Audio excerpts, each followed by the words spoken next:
새해가 이렇게 또 밝았습니다. 올 한해도 하나님의 은혜와 평강이 우리 모든 성도들 가정에 충만하시기를 축복합니다. 새해는 모두 건강하시길 바랍니다. 새해는 또 경제적으로도 풍성하시길 바랍니다. 새해는 자녀들에게도 좋은 일이 많길 바랍니다. 지금 우리 마음속에 염려하고 걱정하는 일들이 2026년에 다 해결되고 또 새롭게 회복되고 치유되고 새롭게 도약할 수 있는 해가 되기를 바랍니다. 무엇보다 가족들 가운데 아직 믿지 않는 가족들이 예수님을 믿고 믿음으로 하나 되는 복을 누리기를 바랍니다. 올 한 해 우리 교회도 하나님께서 큰 은혜를 주셔서 정말 우리 역사에, 우리 교회 역사에 기념비적인 그런 부흥의 해가 되기를 소망합니다. 우리 송구영신 예배 때 나눴던 우리 인사 한번 더 하게 한번 해보겠습니다. 자, 옆에 두 사람하고 짝을 지어서 입을 크게 여십시오. 하나님이 채우십니다. 이제 또 반대쪽에 입을 크게 여십시오. 하나님이 채우십니다. 제가 여러분에게 하겠습니다. 여러분이 또 한번 하시고 또 여러분이 저한테 입을 크게 여십시오. 또 제가 하나님이 채우십니다. 한번 하겠습니다. 제가 먼저 하겠습니다. 입을 크게 여십시오. 하나님이 채우십니다. 네. 입을 한번 크게 열어봅시다.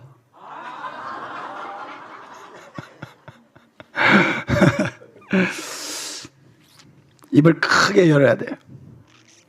예, 믿음의 그릇을 크게 하고 마음을 막 넓히고 그래서 하나님이 채워주시는 은혜를 풍성하게 누리기를 바랍니다.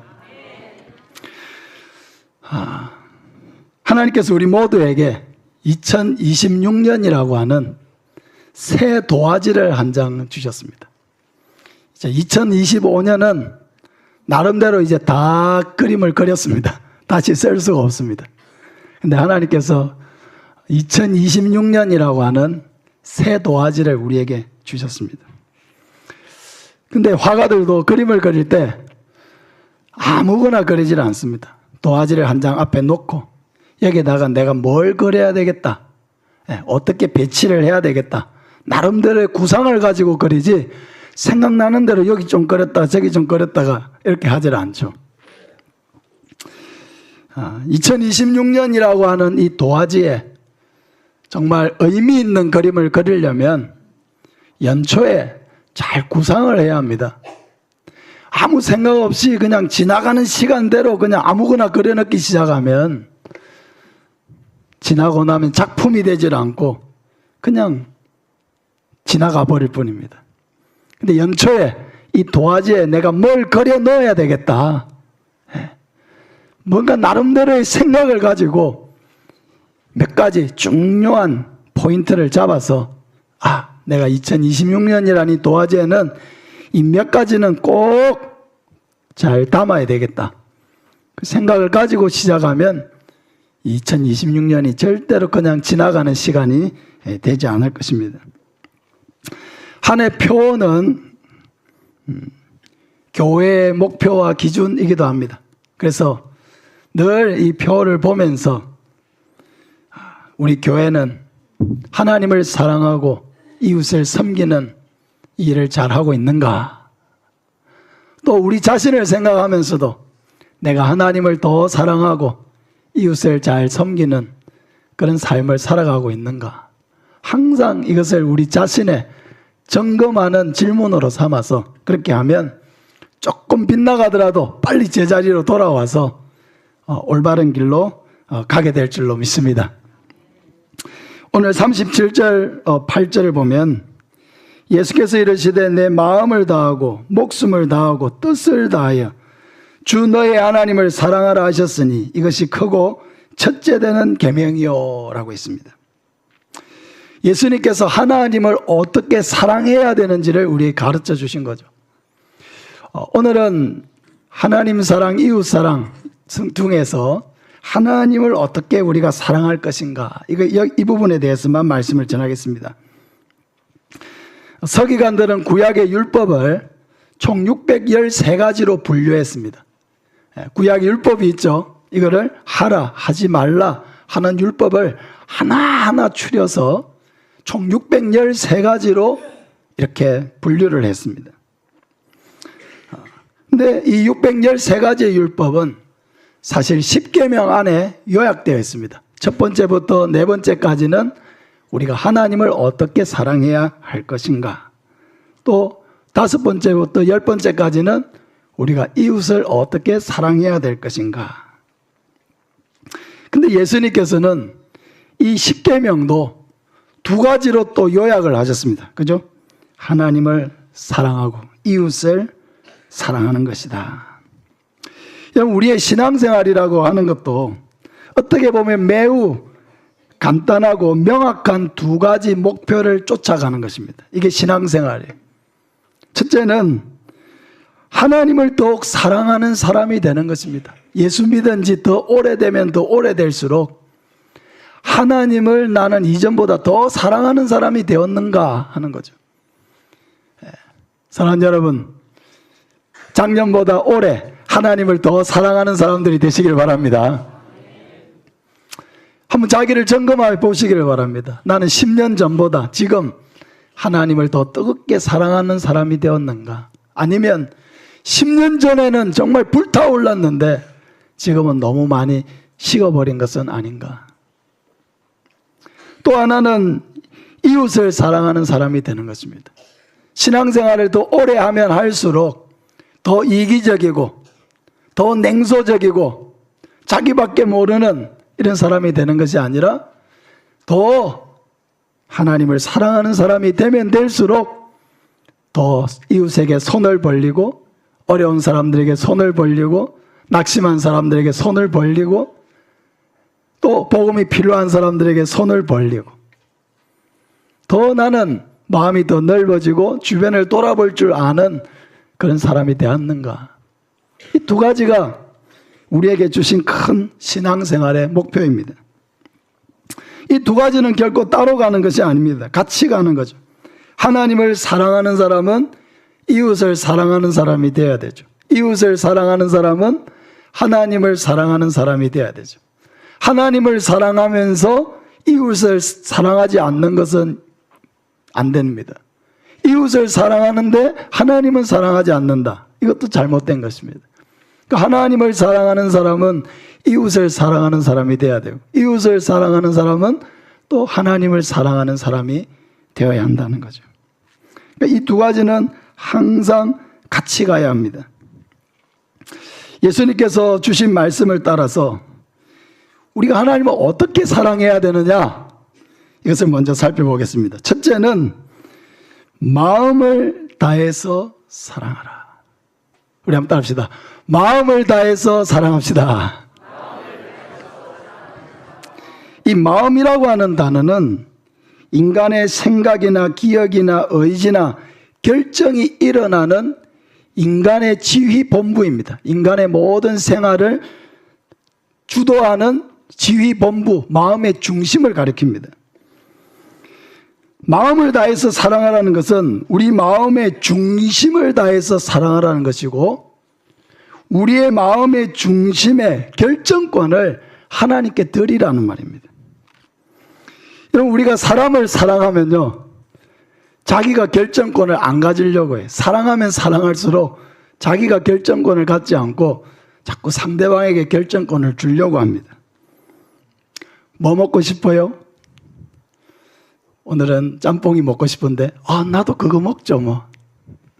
별로 나는 그거 안 먹고 싶은데도 상대방이 먹고 싶다고 하니까 그냥 그렇게 해주고 싶은 겁니다. 왜?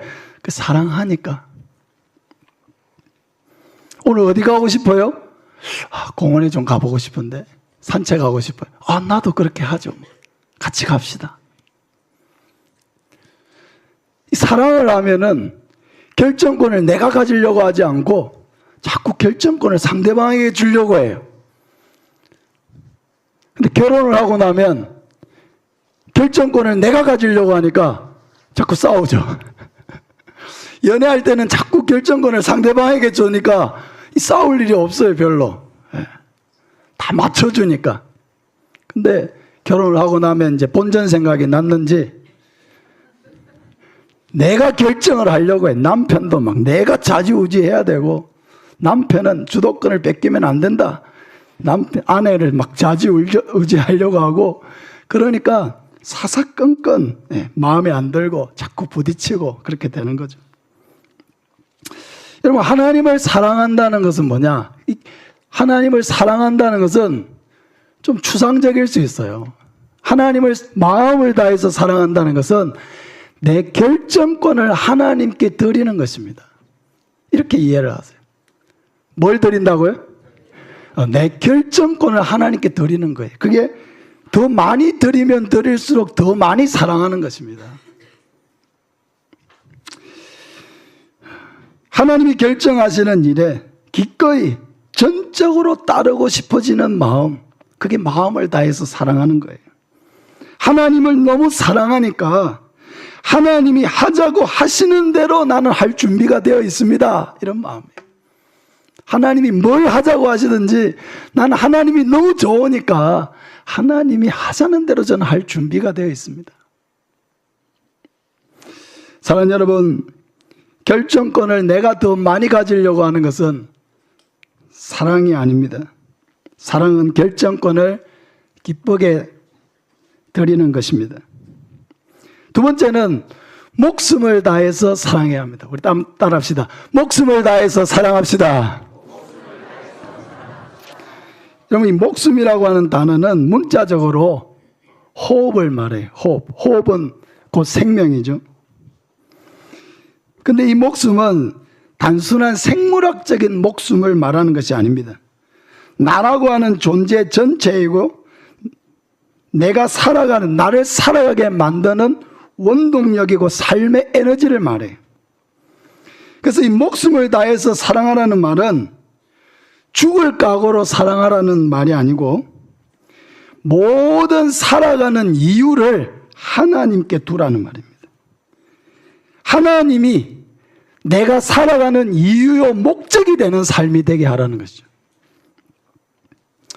그래서 예수님께서 목숨을 다해서 사랑하라고 하셨을 때 이것은 언젠가 하나님을 위해서 죽을 준비가 되어 있느냐 이걸 물으시는 것이 아니고 오늘도 너는 하나님을 위해서 살고 있느냐 이걸 물으시는 거예요.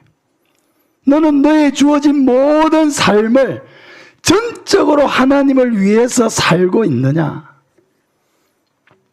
모든 삶의 순간순간 이 모든 것이 다 하나님을 위한 것이 되도록 하라는 것입니다.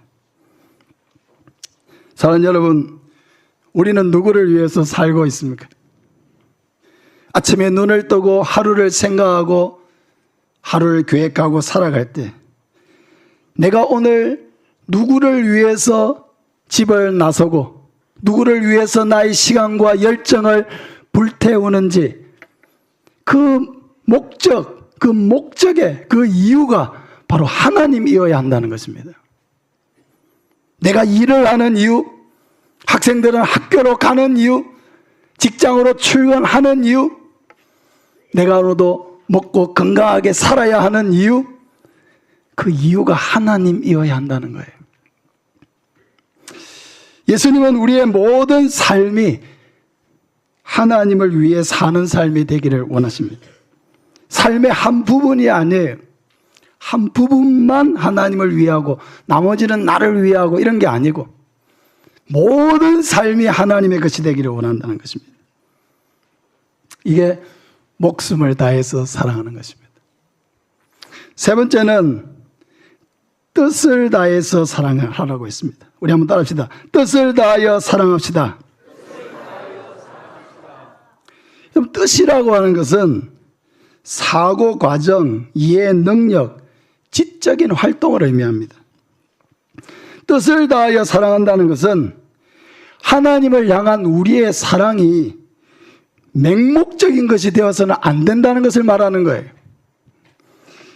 하나님께 궁금한 게 있으면 질문을 하고, 이해가 안 되는 게 있으면 치열하게 하나님께 묻고, 또 고민하고 배우고 분별하면서 사랑하라는 것입니다.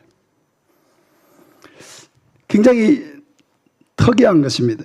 시편을 보면은 이해되지 않는 상황에서 하나님께 질문하는 기도가 많아요. 하나님 어찌하여 잠잠하십니까? 왜 악인들이 형통합니까? 왜 내가 부르짖는데 응답하지 않습니까? 여러분, 이게 뭐냐? 뜻을 다하여 사랑하는 중인 거예요. 여러분, 하나님을 사랑한다고 해서 덮어두고 사랑하는 게 아니라는 것입니다. 여러분, 친구의 두 사람이 아주 친한 친구이거나 연인 사이라도 뭔가 심각하게 의심이 되고 뭔가 좀 마음이 딴 데가 있는 것 같고 하면은 에라 모르겠다 덮어두고 그냥 사랑합니까? 나를 잡아야죠. 그 실체를 밝혀야죠. 예? 그렇지 않습니까? 그거는 뭡니까? 관계를 깨자는 겁니까? 관계를 지키려고 하는 것입니까? 그게 핵심이에요.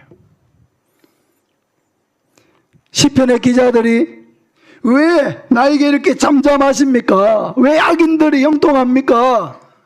왜 내가 기도하는데 응답하지 않습니까? 이렇게 하나님 앞에 부르짖는 것은 하나님과의 관계를 깨자는 겁니까? 아니죠. 하나님과의 관계를 믿고 지켜가고자 하고 그 하나님의 사랑도 믿는데 내게 주어진 상황이 도무지 하나님의 그 사랑과 성품과 배치가 되어서 이해가 안 된다는 말입니다. 하나님은 응답하신다고 해놓고 왜 내가 이렇게 어려움을 당하고 있는데 왜 응답을 하지 않습니까? 물어볼 말이지 않았습니까? 그럴 때 물어봐야 된다는 거예요. 그거는 관계를 깨자는 것이 아닙니다. 하나님과의 관계를 끝내겠다는 말이 아니에요. 하나님과의 관계를 지켜가고 싶으니까 지켜가고 싶은데 내가 너무 이해가 안 되는 지금 상황이 생겨서 하나님의 대답을 듣고 싶다는 말이에요. 그건 관계를 지켜가고 싶다는 말입니다. 여러분, 뜻을 다하여 사랑하는 것은 그렇게 사랑하는 거예요. 덮어두고 사랑하는 것이 아닙니다. 여러분, 부부싸움을 왜 합니까? 아까 주도권 싸움 때문에 부부싸움 한다 했지만은 부부싸움을 아주 중요한 거예요. 잘 싸워야 돼요. 부부싸움을 하는 것은 헤어지기 위해 싸우는 게 아니에요. 같이 살기 위해서 싸우는 거죠. 같이 살려고 하는데 이해가 안 돼. 행동이 안 고쳐져. 너무 안 맞아. 그런데도 같이 살려고 하니까 서로의 마음을 토로하고 싸우는 거예요. 안 좋은 의미에서 싸우는 게 아니라는 거예요. 그 사람하고 어떻게든 내가 마음을 맞춰서 살아보려고 하니까 싸우게 되는 거예요. 관계를 지키고 싶어서 싸우는 거예요. 파토를 내기 위해 싸우는 게 아니고요. 바로 그것입니다. 그게 뜻을 다해서 사랑하는 거예요.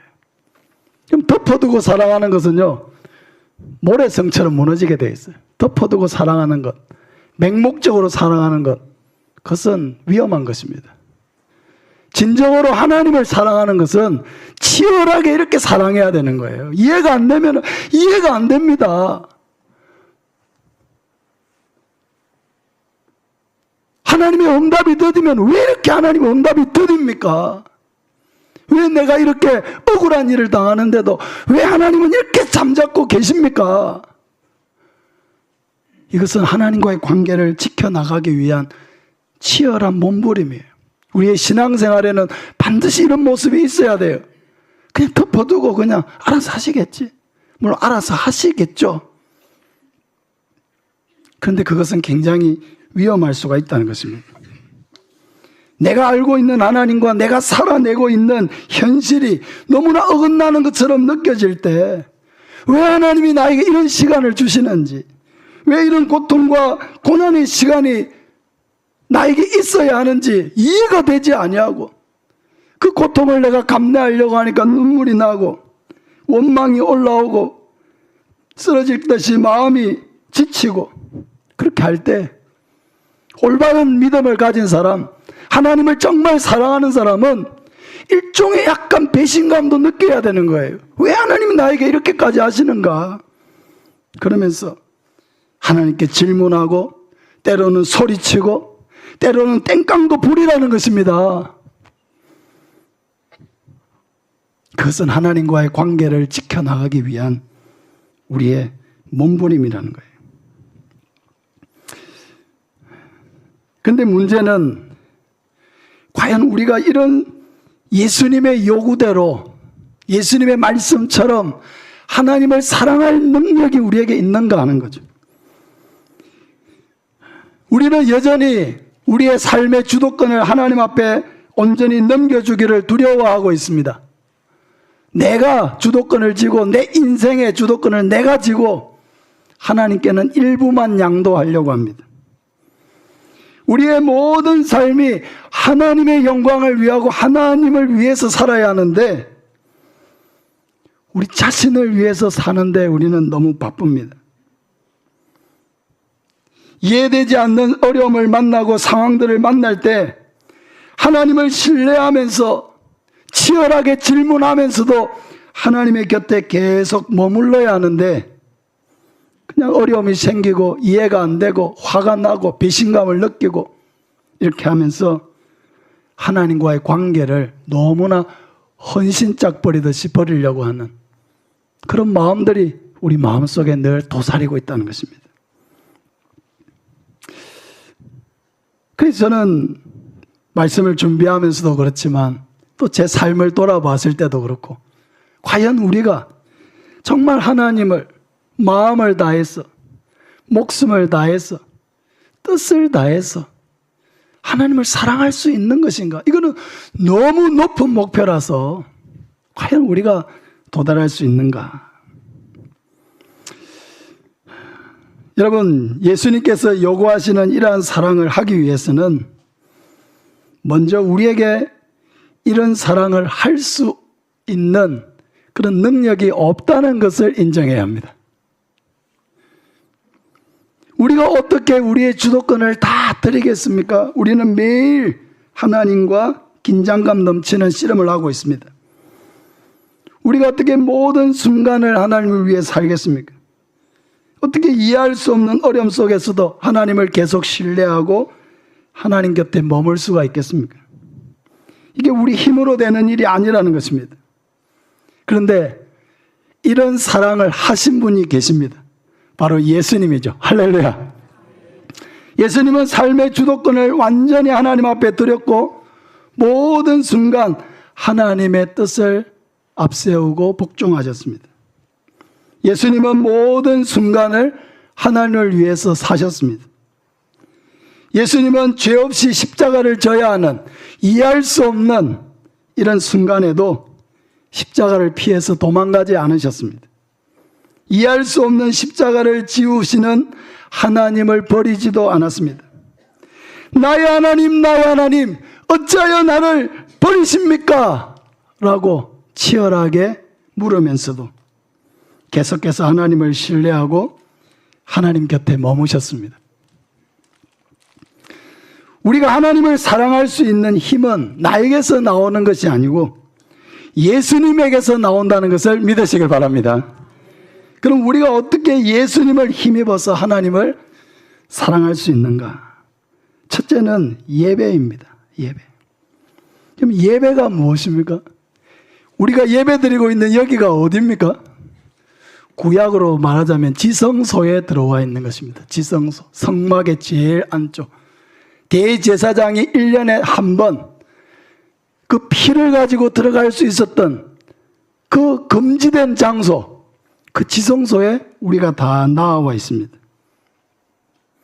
우리가 이렇게 지성소에 나와서 하나님을 직접 예배할 수 있는 것은 바로 예수님이 우리를 위하여 십자가에서 죽으셨기 때문입니다. 할렐루야.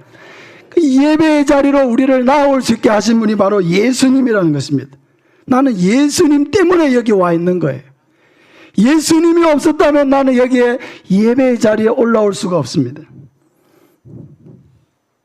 그러므로 우리가 예배를 드린다라고 하는 것은 하나님이 예수님을 통하여 우리에게 베푸신 구원의 은혜를 온전히 믿는 믿음의 행위입니다.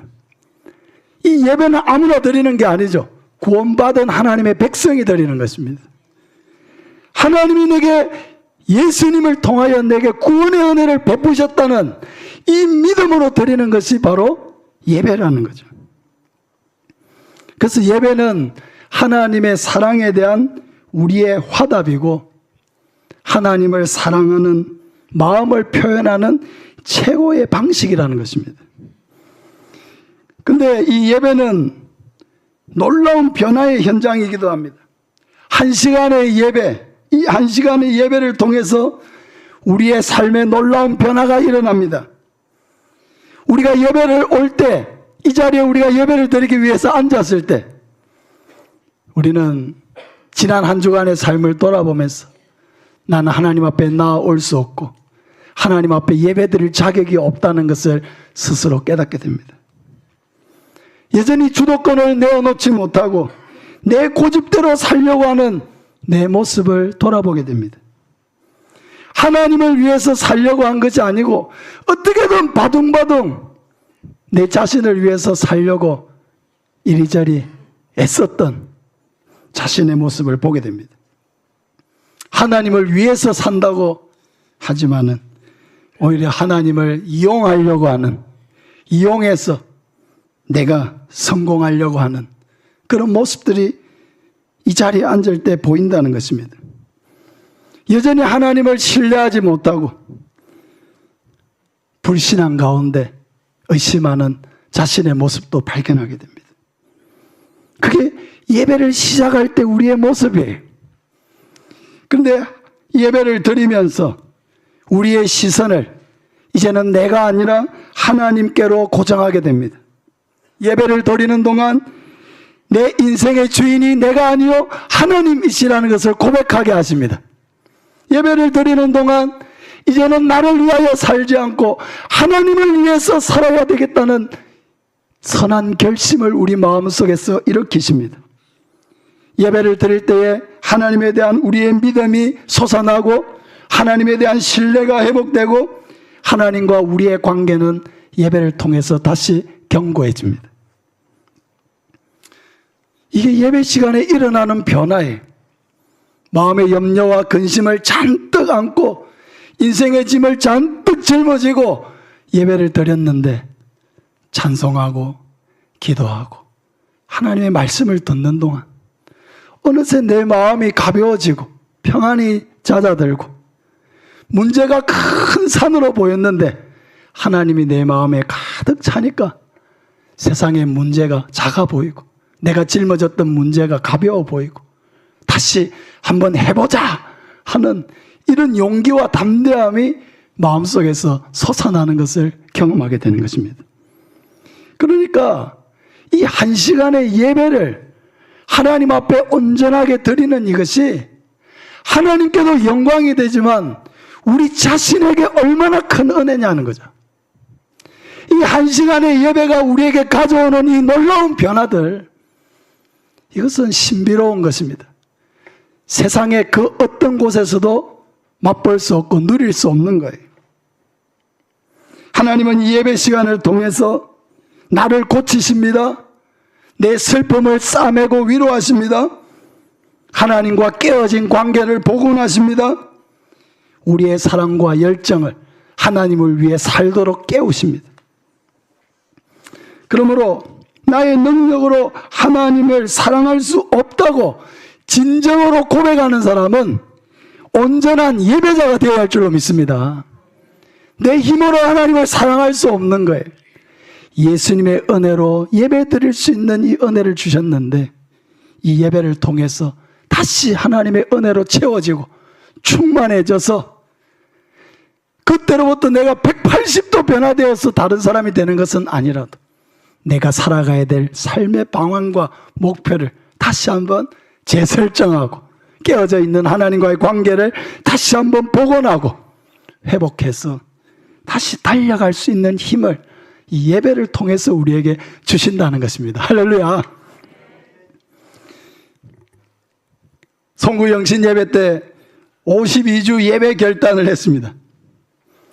52주 하나님을 사랑하는 마음으로 살고 싶은 마음의 결단을 이렇게 한 거예요. 피치 못할 사정이 있는데도 무조건 예배를 드리라, 그런 의미는 아닙니다. 피치 못할 사정이 있습니다. 중요한 것은 내 인생에 이 예배가 얼마나 소중한 것이냐, 이 예배를 통해서 주시는 은혜를 단 한 주간도 놓치지 않겠다. 그 예배를 통해서 내가 하나님을 사랑하고 하나님을 섬기고 하나님을 기쁘시게 하는 삶을 살고 싶다. 그런 뜨거운 마음의 고백을 하나님 앞에 올려드리는 거예요. 그게 한 주간의 예배도 놓치지 않겠다는 결단에 있는 것입니다. 사랑하는 여러분, 52주 동안 예배를 개건하는 2026년 되시기를 바랍니다. 두 번째로, 예수님을 힘입어 하나님을 사랑하는 사람은 기도자가 되어야 합니다. 특별히 새벽을 깨우시길 바랍니다. 우리가 하나님 앞에 기도하는 것은 우리의 의로움을 가지고 기도하는 것이 아니죠. 우리가 항상 기도할 때 뭐라고 기도합니까? 예수님의 이름으로 기도합니다. 아멘. 우리의 기도는 예수님을 통해서 하나님께 가는 것입니다. 예수님의 은혜로, 그 은혜를 힘입어서 하나님을 사랑하고자 하는 사람은 기도를 통해서 하나님의 능력을 받아야 합니다. 여러분, 특별히 새벽을 깨우시기를 바랍니다. 새벽을 깨우시길 바랍니다. 이때는 아멘 합시다. 새벽을 깨우시길 바랍니다. 누가 대답 안 했는지 제가 봤습니다. 다시 한번, 새벽을 깨우시길 바랍니다. 하나님은 우리에게 예수님을 통해서 합당하게 하나님께 구할 수 있는 특권을 주셨습니다. 기도는 두 가지예요. 하나는 구하는 것입니다. 기도에서 가장 중요한 것 중에 하나가 구하는 것입니다. 구하라고 했습니다. 그러니까 우리는 구해야 합니다. 구해야 돼요. 두 번째, 기도에서 또 중요한 기둥은 하나님 앞에 자신을 복종시키는 것입니다. 굴복하는 기도, 구하는 기도, 굴복하는 기도, 이 두 가지가 함께 가야 합니다. 그런데 우리는 구하는 기도는 이제까지 너무 많이 했죠. 항상 구하고 있습니다. 이것도 주시고 저것도 주시고 이것도 해결해 주시고 저것도 도와주시고. 근데 우리는 복종시키는 기도를 잘 하지 않습니다. 복종시키는 기도. 하나님의 명확한 뜻 앞에 순종하겠습니다. 따르겠습니다. 밤이 맞도록 수고했지만 내가 얻은 것이 없지만은 말씀에 의지하여 그물을 내리리이다. 할렐루야. 그런 순종의 기도가 부족해요. 하나님의 뜻 앞에 내가 순종하겠습니다. 굴복하겠습니다. 따르겠습니다. 내 마음은 내키지 않지만 말씀이 그것을 원하시기 때문에 따르겠습니다. 굴복하는 기도. 하나님의 뜻 앞에 내 생각, 내 고집, 내 계획, 내가 하고자 하는 것, 그것을 내려놓는 기도. 사실은 여러분, 그 굴복하는 기도가 우리의 인생을 바꿉니다. 그 굴복하는 기도가 우리의 인생을 성장시킵니다. 그 굴복하는 기도를 통해서 하나님께 더 가까이 가게 됩니다. 순간순간 하나님의 도움을 많이 구하기도 해야 되지만 우리는 순간순간 하나님 앞에 굴복하기 위하여 하나님의 뜻을 물어야 합니다. 하나님, 제가 어떻게 하기를 원하십니까? 여러분, 이런 기도를 하십니까? 하나님, 제가 어떻게 하기를 원하십니까? 제가 이 결정의 순간에 제가 어떻게 결정하는 것이 하나님의 뜻입니까? 그런 기도가 우리에게 중요한 거예요.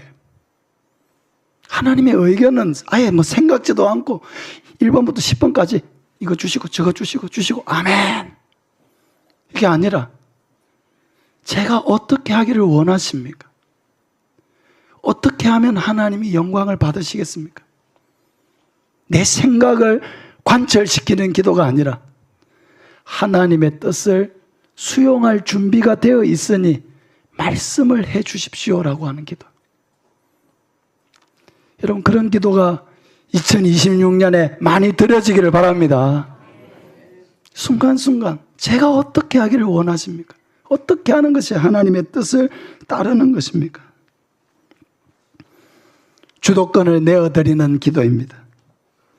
하나님이 결정하시면 따르겠다는, 기꺼이 따르겠다는 그런 온전한 사랑의 기도, 묻는 기도.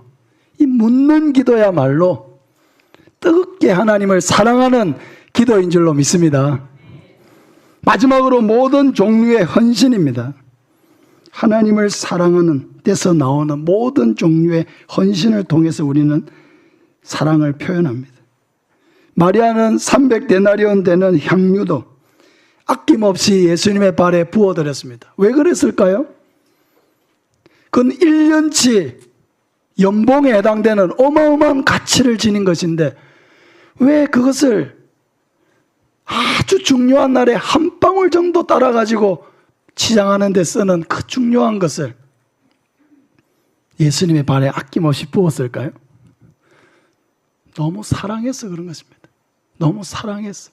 받은 은혜가 너무 감사해서. 그러니까 마리아한테는 하나도 아깝지가 않았어요. 낭비라는 생각을 1도 하지 않았습니다. 조금도 아까운 마음이 없이 온전히 부어드릴 수가 있었습니다. 바울은 예수님을 너무 사랑해서 나의 생명조차 조금도 귀한 것으로 여기지 아니하노라. 그렇게 고백하면서 복음을 향해서 달려갔습니다. 다윗은 하나님을 너무나 사랑해서 하나님을 위하여 성전을 지어드리고 싶었습니다. 그런데 허락받지 못했습니다. 지을 수 있는 능력은 있었지만 허락받지는 못했어요. 네 아들 솔로몬이 지을 거다. 그것도 받아들였습니다. 솔로몬 안 됩니다. 제가 짓겠습니다. 억지로 짓지도 않았어요. 하나님이 안 된다.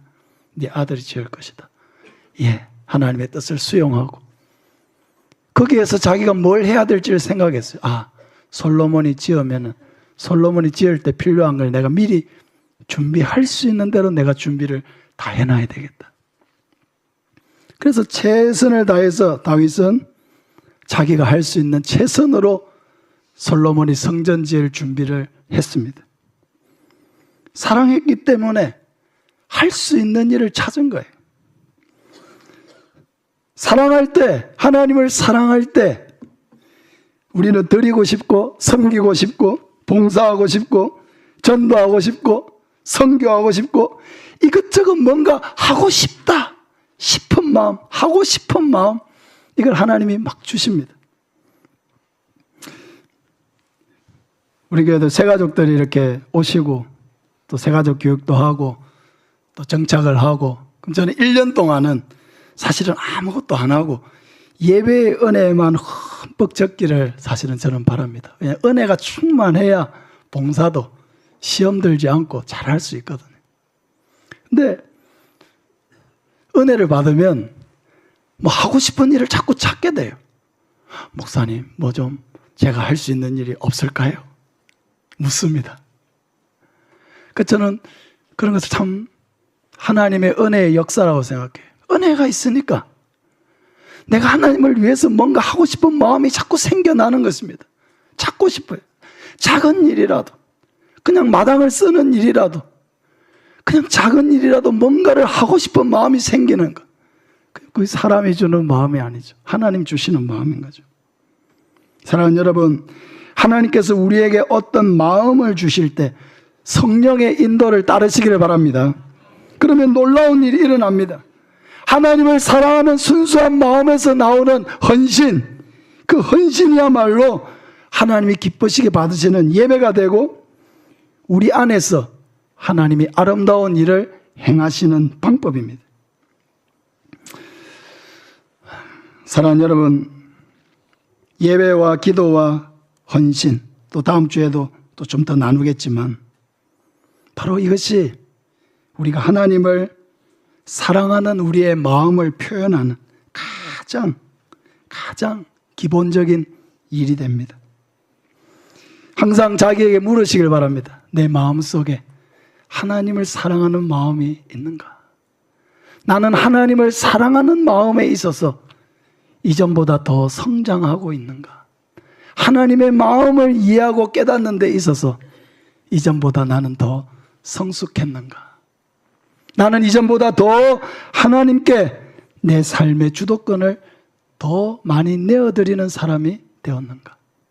이것을 여러분 늘 자신을 점검하면서 2026년 뜨겁게 하나님을 사랑하는 저와 여러분 되시기를 예수님의 이름으로 축복합니다. 아멘. 우리 314장